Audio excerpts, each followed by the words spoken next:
Hey, and welcome back to Beyond the Swedish Postcard. I'm JB. Life, history, and archaeology are lived in layers, and today we are peeling them back to see what lies beneath the surface. So let's dive in. So today I want to go way back, not Viking helmets, which are depicted incorrectly, but we'll get to that. Not Viking helmets and longships just yet. Earlier than that, before Sweden was Sweden, before borders, before flags, before anyone could even imagine the idea of a nation. Because when you move to a place like this, you start to realize something strange.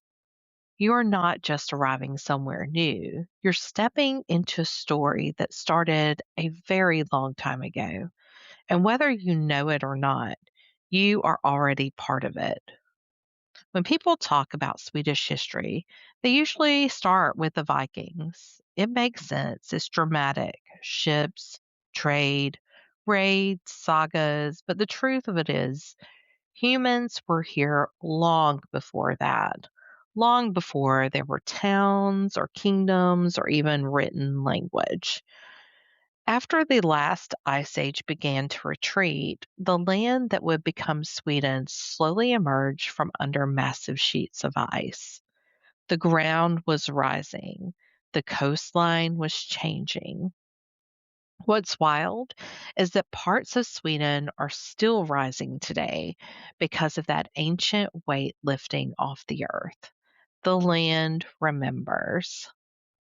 The first people who came here weren't thinking about Sweden.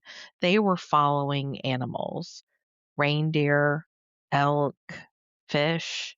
They moved with the seasons. They learned the land by listening to it, where the water moved, where the animals returned, where shelter could be found when winter came back hard. And winter always came back hard.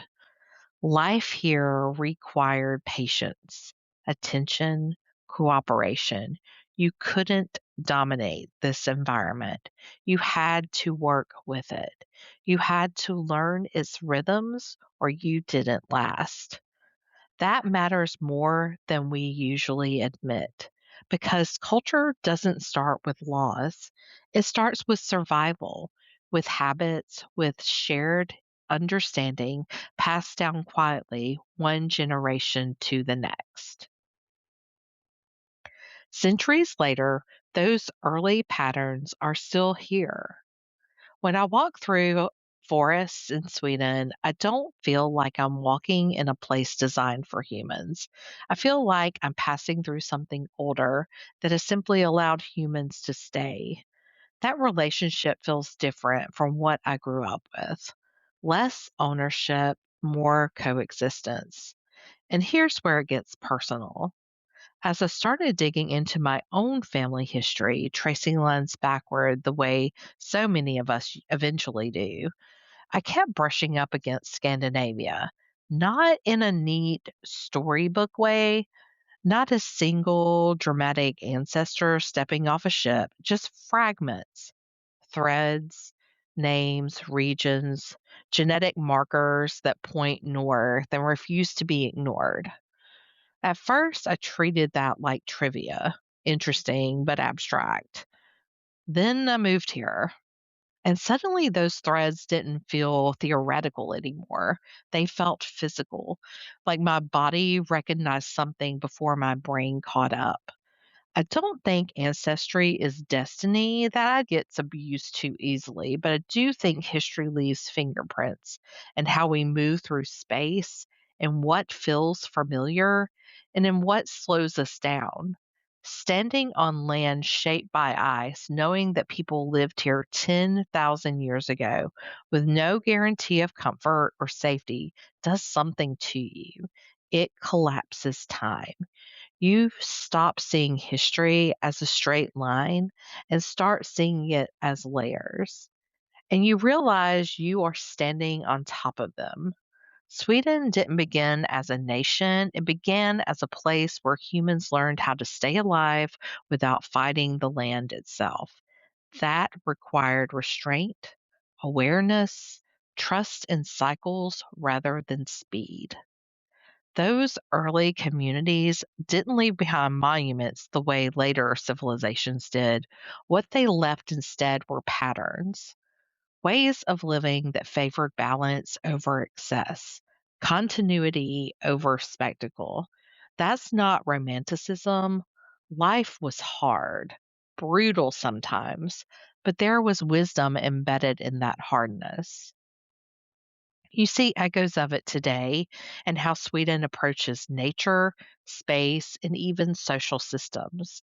The idea that no one should take more than they need, that the group matters, that preparation matters, that silence can be useful. This isn't because modern Swedes consciously think about Stone Age ancestors while riding the bus. It's because cultures carry memory long after the stories fade. And when you come here from somewhere louder, faster, more performative, that memory hums quietly in the background. At first, it's disorienting, then it becomes grounding. I think a lot about those early people who walked this land without knowing what it would become. They weren't building a future nation, they were just trying to get through winter, trying to keep their families alive, trying to read signs in the environment and respond correctly.